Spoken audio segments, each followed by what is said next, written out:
One of the most notorious and kick-ass workout for your lower body is called Bulgarian split squat or the split squats.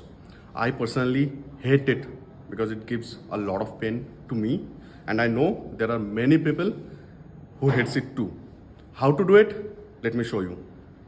First, take a bench or a plyo box. Basically, take a platform.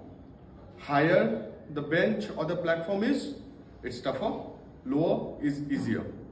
First of all, sit on the edge, extend one leg, stand up on it.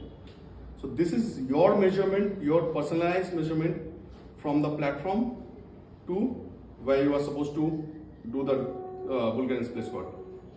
Other leg on the bench, it should be plantar flexed, feet should be plantar flexed. You should not be on the same line. It should be on two lines. Now the load entirely on the front leg. Go all the way down, push this knee back, thrust it up. যেটা অনেকে ভুল করে is পেছনের পায়ে বসে, পেছনের পায়ে বসাটা উচিত না। সামনের পায়ে বসবে, push this knee back, thrust back.